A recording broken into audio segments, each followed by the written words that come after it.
میرے بھائیو، اللہ کو راضی کر لو، اللہ کو راضی کر لو۔ مسلمان ہونا بہت بڑی دولت ہے۔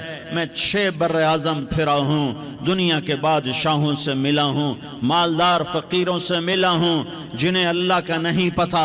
ان سے زیادہ درد مند انسان دنیا میں کوئی نہیں۔ جنہوں نے اللہ کو بھلا دیا، ان سے زیادہ دکھی انسان کوئی نہیں۔ جنہوں نے اللہ کو بھلا دیا، ان سے زیادہ ناکام انسان کوئی نہیں۔ اللہ کو پا لینے والا کبھی نہ ہارا، اور اللہ کو کھو دینے والا کبھی نہ جیتا۔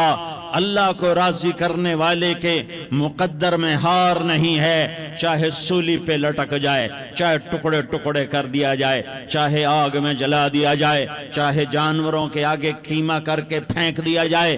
جس نے اللہ کو پا لیا وہ کبھی نہ ہارا، اس نے کچھ نہ کھویا، اس نے سب کچھ پایا۔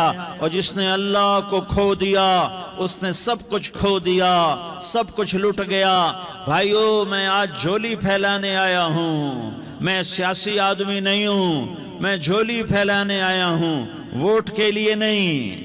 میں اس بات کی جھولی پھیلانے آیا ہوں کہ آج تم سارے کلمہ گو مسلمان بھائی اللہ کو راضی کر لو، اللہ کو راضی کر لو۔ جتنا بڑا سودا کرنا پڑے کر جاؤ، جتنی بڑی قیمت دینی پڑے دے جاؤ، اور اپنے اللہ کو راضی کر جاؤ۔ جان پہ کھیلنا پڑے کھیل جاؤ، مال لٹانا پڑے لٹا دو، عزت آبرو داؤ پہ لگے لگا دو، پر اللہ کو نہ ہاتھ سے جانے دو۔ اللہ تمہارا ہے تو سب کچھ تمہارا ہے، اللہ تمہارا نہیں تو کچھ بھی تمہارا نہیں ہے۔ فرعون کی باندھی مسلم عورتیں بہت سی موجود ہیں بیان میں، عورتوں کے لیے سنا رہا ہوں، تمہارے لیے بھی سنا رہا ہوں۔ فرعون کی ایک باندھی تھی، مسلمان ہو گئی۔ عورت تو کمزور ہوتی ہے، پھر وہ باندھی ہو تو اور کمزور ہوتی ہے، اور کلمہ چھپتا نہیں ہے۔ اس کا ایمان اس کے دل میں تھا، پر وہ نکل ہی پڑا۔ خوشبو کون چھپا سکے؟ خوشبو کیسے چھپ سکتی ہے؟ اس کے ایمان کا پتہ چل گیا۔ فرعون نے اسے پکڑوایا۔ اس کی 2 بیٹیاں تھیں، ایک دودھ پیتی تھی، ایک انگلی پکڑ کے چلتی تھی۔ اس نے بڑے کڑا میں تیل ڈالا، اس کے نیچے آگ جلائی، تیل کھولنے لگا، اس نے دربار سجایا، اور اس کے اپنی باندھی کو بلایا، اس کی 2 بیٹیوں کو بلایا۔ یہ مائیں سن رہی ہیں کہ ماں اولاد کے لیے کیا کچھ کر گزرتی ہے، کیا کچھ کر گزرتی ہے۔ مامتا سے تاریخ بھری پڑی ہے، اور اللہ نے بھی جو اپنی محبت کو تشبیہ دی ہے کہ میں اپنے بندوں سے محبت کرتا ہوں، تو باپ کی محبت سے تشبیہ نہیں دی۔ اللہ نے کہا میں ماں سے 70 گنا زیادہ پیار کرتا ہوں۔ اس نے کہا، فرعون نے کہا اگر تو موسیٰ کے رب پہ ایمان لائی تو تیری دونوں بیٹیوں کو جلا دوں گا اس تیل کے اندر، اور تجھے بھی جلا دوں گا اس تیل کے اندر۔ ہاں لوگ سمجھتے ہیں موت بہت بڑی سزا ہے۔ ارے جس نے اللہ کو پا لیا اس کے لیے موت تحفہ ہے۔ وہ دنیا کے دکھوں سے نجات پا گیا اور آخرت کی نعمتوں کا حقدار بن گیا۔ تو فرعون کی باندھی نے کہا، فرعون یہ تو میری 2 ہیں، اگر میرے پاس اور ہوتی، میرے پاس 100 ہوتی تو میں 100 بھی اللہ کے نام پہ قربان کر دیتی۔ فقض ما انت قاض، کر جو تجھے کرنا ہے۔ انہیں بڑی بیٹی کو پکڑا، انہیں کہا اماں، ہائے اس ماں سے پوچھو جس کے آگے جلتا ہوا تیل اور اس کی بیٹی کو ڈالا جا رہا ہو، اور وہ اماں کہے، اور اس کا ایک بول ماں کا، ایک بول بیٹی کی جان بچا سکتا ہو۔ کلمہ کفر کہہ جا، گھر میں جا کے توبہ کر لے، معاف ہو جائے گا۔ میں قربان جاؤں۔ ایک مقام ایمان کا ایسا آتا ہے کہ قربان ہونا زیادہ محبوب ہو جاتا ہے جان بچانے سے۔ انہوں نے کہا اماں، انہوں نے کہا بیٹی صبر، اللہ کے نام پہ قربان ہو جا۔ ادھر آ ستمگر، ہنر آزمائیں تو تیر آزما، ہم جگر آزمائیں نہ کر لبوں کو سی، عشق ہے دل لگی نہیں، سینے پہ تیر کھائے جا، آگے قدم بڑھائے جا، یا زبان حال سے کہہ دے کہ ہاں ستائے جا۔ ہاں عشق کی آگ ایسے ہی بھڑکتی ہے، شمع ایسے ہی فروزاں ہوتی ہیں، یہ کمکمے تو بجھ جاتے ہیں، لیکن یہ ایمان والے جو شمع جلا گئے یہ آج تک روشن ہیں، جن کی روشنی میں چلنے والوں کو راستہ مل رہا ہے۔ انہیں بڑی بچی کو پکڑا، ٹانگوں سے پکڑ کے یوں ڈالا، وہ ہائے کرتی گئی اور وہ چٹک گئی اور وہ جل گئی اور وہ بھن گئی مچھلی کی طرح، تلی گئی مچھلی کی طرح۔ ماں ہے، اس کا کلیجہ پھٹ گیا لیکن آنکھوں سے آنسو کا ایک قطرہ نہیں نکلا۔ صبر دیکھنا ہو تو اسے دیکھو، صبر پڑھنے سے نہیں آتا، اسے دیکھو، اسے دیکھو۔ ایک قطرہ نہیں نکلا تو اس نے کلیجہ پھٹ گیا، تو اللہ نے ماں کی آنکھوں سے پردہ ہٹایا اور اس نے دیکھا اپنی بیٹی کی روح کو نکلتے ہوئے۔ بیٹی کہہ رہی اماں صبر کرو، ابھی جنت میں اکٹھے ہو جائیں گے۔ پھر انہیں چھوٹی بچی کو پکڑا، دودھ پیتی، جسے پتہ بھی نہیں میرے ساتھ کیا ہونے والا ہے، اس کی تو آہ بھی نہ نکل سکی، اور اسے انہوں نے تیل میں ڈال دیا اور وہ جل کے کوئلہ ہو گئی۔ ماں کی آنکھوں سے پردہ ہٹایا، اللہ نے ماں نے بچی کی روح کو نکلتے دیکھا، کہا اماں صبر صبر، ابھی اکٹھے ہو جائیں گے۔ پھر جب اس کو پکڑنے لگے تو اس نے کہا فرعون میری ایک خواہش پوری کرو گے؟ کہا کیا؟ کہا جب مجھے بھی جلا دو تو مجھے اور میری بیٹی کی ہڈیاں باہر نہ پھینکنا، ہمیں کٹھے کہیں دفن کر دینا، کٹھے کہیں دبا دینا۔ فرعون نے کہا ہاں تمہاری یہ خواہش پوری کر دی جائے گی۔ ہاں دنیا میں اللہ فرعونوں کو مہلت دیتا چلا آیا، لیکن فرعونوں کو مار کے دکھایا، نمرودوں کو مہلت دیتا چلا آیا، پھر نمرودوں کو مار کے دکھایا، قارونوں کو مہلت دی، پھر قارونوں کو مار کے دکھایا، پھر جنت اور جہنم کا نظام بنایا، پھر ایک دن مجھے بھی کھڑا کرے گا اور تمہیں بھی کھڑا کرے گا، پھر ایک طبقہ جنت کا حقدار بنے گا، ایک طبقہ آگ کا حقدار بنے گا۔ پھینک دیا، جل گئی، ہڈیاں نکل آئیں، انہیں ہڈیوں کو اٹھا کر زمین میں دبا دیا۔ 2000 سال گزر گئے، میرا نبی دنیا میں موسیٰ علیہ السلام کے 2000 سال بعد آتے ہیں اور آپ معراج پہ چلتے ہیں۔ جب آپ بیت المقدس سے معراج کو اٹھے تو آپ کو زمین سے جنت کی خوشبو آئی، تو آپ نے ارشاد فرمایا جبریل میں جنت کی خوشبو سونگ رہا ہوں، یہ کہاں سے آ رہی ہے؟ تو آپ نے جبریل نے عرض کی یا رسول اللہ فرعون کی باندی اپنی بیٹیوں کے ساتھ، اپنی ہڈیوں کے ساتھ جس جگہ پر دفن ہے، جس دن اسے دفن کیا گیا تھا اس دن سے آج تک یہ خوشبو آ رہی ہے، اور یہ قیامت تک خوشبودار رہے گا۔ یہ زمین کا ٹکڑا کہ یہاں وہ دفن ہے جس نے اللہ کے ساتھ سودا کر لیا۔ اللہ سے سودا کر لو، اللہ سے سودا کر لو۔ یہ سودا حسین نے کیا اللہ کے ساتھ، ایک سودا یزید نے کیا، اس نے خون بہایا، اس نے ظلم کیا۔ ارے ظالم کبھی ہرا نہیں ہوتا اور مظلوم کبھی خشک نہیں ہوتا، ظالم پہ کبھی بہار نہیں آتی اور مظلوم پہ کبھی خزاں نہیں آتی۔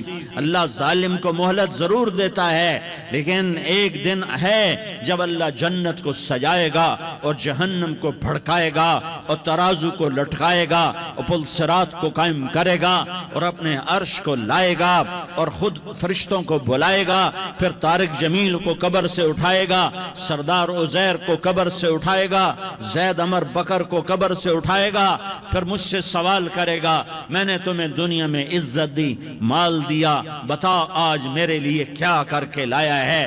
بولو آج کیا کر کے لائے ہو؟ یا اللہ کی قیامت سے ٹکر لے جاؤ، یا اللہ کی جہنم کو پانی سے بجھا دو، یا اللہ کی جنت کو آگ لگا دو، یا قبر میں جانے سے انکار کر دو، یا موت سے لڑنے کی طاقت دکھا دو، یا یہ طرز زندگی چھوڑو جس نے ہمیں ہلاک کر دیا، اللہ کے سامنے رسوا کر دیا۔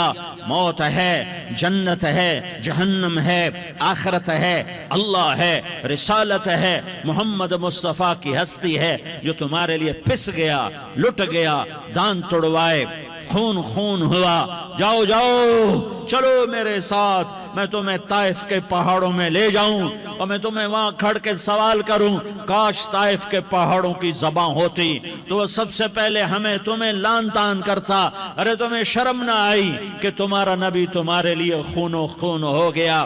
اس کے 2 دفعہ آسمان کے فرشتے روئے ہیں، 2 دفعہ آسمان کے فرشتے روئے ہیں۔ ایک 4000 سال پہلے جب ابراہیم بوڑھا باپ 96 سال کی عمر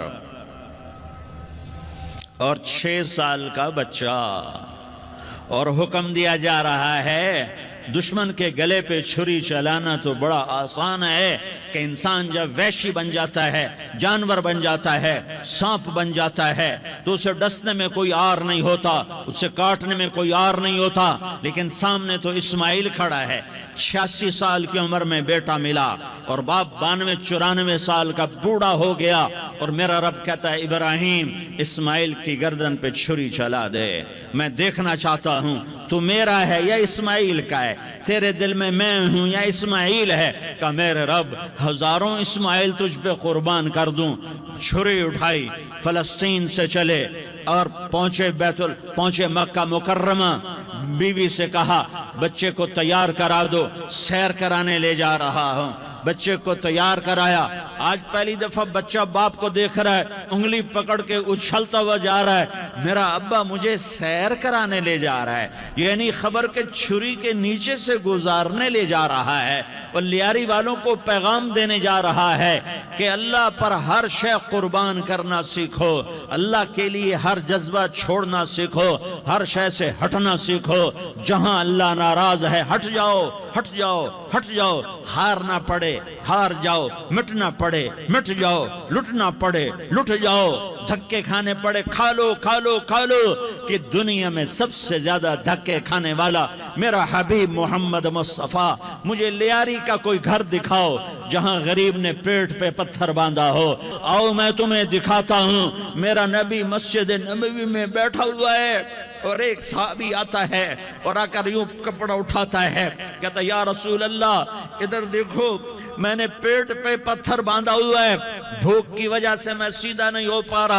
2 جہان کا سردار، مقام محمود کا مالک، عرش فرش پر جس کے نبوت کے ڈنکے، محمد جس کا نام، احمد جس کا نام، طٰہٰ جس کا نام، یاسین جس کا نام، پیٹ سے کپڑا ہٹاتا ہے اور فرماتا ہے دیکھ میرا صحابی، تیرے پیٹ پر 1 پتھر ہے، میرے پیٹ پہ 2 پتھر بندھے ہوئے ہیں، میرے پیٹ پر 2 پتھر بندھے ہوئے ہیں۔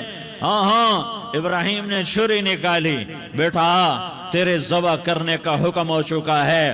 بیٹا کہتا ابا جلدی کر، دیر کیوں کرتا ہے؟ ہاں کہانی سنانی ہے لیاری والوں کو، ایسی اولاد بناؤ، ایسے باپ بنو، اللہ کے امر پر یوں قربان ہونا سیکھو۔ اور اب معصوم بچے کو حیران ہو کر ابراہیم دیکھتا ہے، بیٹا تجھے پتہ ہے میں کیا کہہ رہا ہوں؟ کہاں پتہ ہے، آپ کہہ رہے ہیں میں ذبح کروں گا تو میں مر جاؤں گا، میں مر جاؤں گا تو مجھے آپ کی جگہ اللہ ملے گا، اللہ آپ سے بہتر ہے، مجھے دنیا کی جگہ جنت ملے گی، جنت دنیا سے بہتر ہے۔ پھر معصوم بچے کو ماں یاد آ جاتی ہے، پھر کہتا ہاں مجھے اپنی ماں کا غم ضرور ہے، اسے بڑا صدمہ ہوگا میرے مرنے کا۔ تو اپنا گریبان کھولا اور کرتا اتارا، کہ ابا میں جب مر جاؤں تو یہ کرتا سنبھال لو، یہ میری ماں کو دے دینا، یہ میری نشانی اس کے پاس رہے گی، جب کبھی میں یاد آؤں گا میرا کرتا دیکھ لیا کرے گی، اور تو اپنے کرتے میں مجھے کفن دے کر ادھر ہی دبا دینا، مجھے ادھر مکے نہ لے جانا کہ میری میت کو دیکھ کر میری ماں کو بڑا دکھ ہوگا، مجھے ادھر دبا دینا۔ ابا میرے ہاتھ باندھ دے، میرے پاؤں باندھ دے، اور لیاری والوں کو پیغام دے دو کہ اللہ پہ یوں قربان قربان ہوا جاتا ہے۔ تم پیسے پہ لڑے، تم منصب پر لڑے، تم عہدوں پر لڑے، تم ایک دوسرے کے خون کے پیاسے ہوئے۔ کیا موت مر گئی ہے تمہارے لیے؟ کیا آخرت کو آگ لگ گئی ہے؟ کیا جنت کو آگ لگ گئی ہے؟ کیا جہنم کو بجھا دیا گیا ہے؟ کیا طارق جمیل کے لیے قبر کا ٹکڑا مقرر نہیں ہے؟ کیا اس کی جان کے نکلنے کا وقت مقرر نہیں ہے؟ کیا منکر نکیر میرے پاس آنے والے نہیں ہیں، تمہارے پاس آنے والے نہیں ہیں؟ 96 سال کا بوڑھا باپ بیٹے کے ہاتھ باندھ رہا ہے، کسائی کی طرح، جسے بکرے کے ہاتھ پاؤں باندھ رہا ہے۔ پھر بیٹے نے کہا ابا مجھے الٹا لٹانا، سیدھا نہ لٹانا، کہیں تیری نظر پڑے اور تیرا ہاتھ کانپ جائے اور حکم ٹوٹ جائے، مجھے الٹا لٹا دے۔ وَطَلَّهُ لِلْجَبِينَ، الٹا لٹایا اور اپنا گوڈا ان کی کمر پہ رکھا اور ایسے ان کے سر کے بال پکڑ کر یوں سر اٹھایا، چھری کو نیچے سے گزارنے کے لیے، ایک ہاتھ میں سر کے بال، ایک ہاتھ میں چھری، گوڈا اس کی کمر پر، اور یوں آسمان کو دیکھا۔ ہائے ہائے، کائنات ہل گئی، ابراہیم کی نظر آسمانوں پر گئی کیا؟ فرشتوں میں ہلچل مچ گئی۔ فرشتوں کو کیا خبر کہ آگے کیا ہونے والا ہے؟ کہنے لگے یا اللہ، کیا تو مجھ سے ناراض ہو گیا ہے کہ اسماعیل کی محبت نے میرے دل میں جگہ پکڑ لی ہے؟ یہ لے تیرے نام پہ قربان کرتا ہوں، ناراض نہ ہونا، تجھ پر ہر شے فدا ہے، ہر شے قربان ہے۔ یہی لا الہ الا اللہ کا مطلب ہے۔ چھری چلائی، جب یہ کہا یا اللہ میں تیرے نام پہ اسماعیل کو قربان کرتا ہوں، 7 آسمان کے فرشتے زارو زار روئے کہ فرشتوں کو نہیں پتا آگے کیا ہونے والا ہے۔ دوسری دفعہ 4000 سال بعد یہ طائف کی وادی ہے اور یہ محمد بن عبداللہ ہے اور یہ بھاگ رہے ہیں اور پیچھے پتھر پڑ رہے ہیں، اور وہ بھاگ کے پیچھے پتھر پڑ رہے ہیں، پھر آپ گرتے ہیں، پھر اٹھ کے بھاگتے ہیں، پھر پتھر پڑتے ہیں، پھر آپ گرتے ہیں، پھر اٹھ کے بھاگتے ہیں، پھر پتھر پڑتے ہیں، پھر آپ بے ہوش ہوتے ہیں، زید بن حارثہ اٹھاتے ہیں، باغ میں پناہ لیتے ہیں، پھر آپ کو ہوش آتا ہے، پھر آپ اللہ کی بارگاہ میں دعا کرتے ہیں۔ اس دعا کو سن کر 7 آسمان کے فرشتے زارو زار روئے کہ یا اللہ آج میرا تجھ سے گلہ کرنے کو جی چاہ رہا ہے۔ اشکو الیک ضعف قوتی وقلت حیلتی وہوانی علی الناس، میرے رب آج میں تجھ سے گلہ کرتا ہوں، تو نے مجھے کن لوگوں کے حوالے کر دیا جنہوں نے مار مار پتھر مجھے لہو لہان کر دیا۔ اللہ کی غیرت، اللہ کا غضب حرکت میں آیا اور فرشتہ اترا۔ ہاں یا تو میں کیا کہوں، دیکھو اپنے نبی کا معاف کرنا، دیکھو اپنے نبی کا معاف کرنا، دیکھو یہاں تو بیٹا ماں کو معاف کرنے کے لیے تیار نہیں، بھائی کو معاف کرنے کے لیے تیار نہیں۔ فرشتہ پہاڑوں کا آ گیا، یا رسول اللہ اگر آپ اجازت دیں تو ہم دونوں پہاڑوں کے اندر ان کو چکی کے پاٹ کی طرح مسل کے پیس کے کیما بنا دیں اور ان کو ختم کر دیں۔ تو میرے نبی نے فرمایا نہیں، مجھے امید ہے اگر انہوں نے کلمہ نہیں پڑھا تو ان کی نسلوں میں کوئی کلمہ پڑھنے والا آئے گا۔ میں نے معاف کیا ہے، اللہ کو پا لیا، سب کچھ پا لیا، اللہ کو کھو دیا، سب کچھ کھو دیا۔ یہ لا الہ الا اللہ کا پیغام ہے، یہ لا الہ الا اللہ کا پیغام ہے، یہ لا الہ الا اللہ کا پیغام ہے کہ مرنے سے پہلے اللہ کو راضی کر جاؤ۔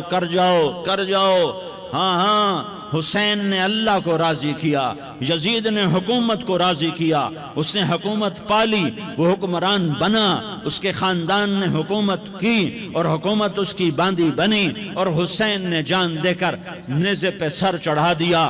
کائنات کا افضل ترین خون ایسے پانی کی طرح سستا ہو کے زمین پر بہا۔ ظالم مظلوم کی کہانی کوئی نئی نہیں ہے، پرانی ہے، لیکن میں فقیر کی بات یاد رکھنا، مظلوم کبھی ناکام نہیں ہوتا اور ظالم کبھی کامیاب نہیں ہوتا۔ مظلوم بن جاؤ حسین کے ساتھی بن جاؤ گے، ظالم بنو گے تو یزید کے ساتھی بنو گے۔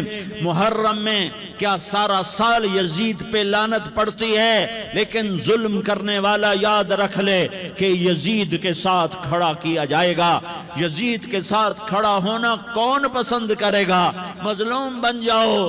آل رسول ذبح ہو رہے ہیں، حسین ذبح ہو رہا۔ کون حسین؟ میرے نبی کا لاڈلا حسین۔ کون حسین؟ میرے نبی کا نواسا حسین۔ کون حسین؟ جس کے ہونٹوں پہ بوسے دیے، جس کے ماتھے کو چوما، جس کی آنکھوں کو چوما، جس کے سینے کو چوما، جس کے ہاتھوں کو چوما، جس کو سینے پہ لٹایا۔ ارے میں تمہیں کیا بتاؤں، گھر میں داخل ہوئے اور اپنے ہاتھ زمین پہ ٹکا دیے اور پاؤں بھی زمین پہ، گوڑے بھی زمین پہ ٹکا دیے، اور ایسے اپنی کمر کو بیلنس کر کے دونوں بچوں کو اپنی کمر پہ بٹھایا اور کمرے میں چکر لگا رہے ہیں، اور پھر اوپر منہ کر کے کہہ رہے ہیں تمہاری سواری کیسی ہے بھائی؟ بچوں بولو تمہارا اونٹ کیسا ہے؟ ایسے سواروں میں ایک کو زہر دیا، ایک کو نیزے پہ لٹکا دیا، پر اللہ انہوں نے پا لیا، اللہ کو پا لیا، اللہ کو پا لیا، اللہ کو پا لیا، اللہ کو پا لیا تو سب کچھ پا لیا۔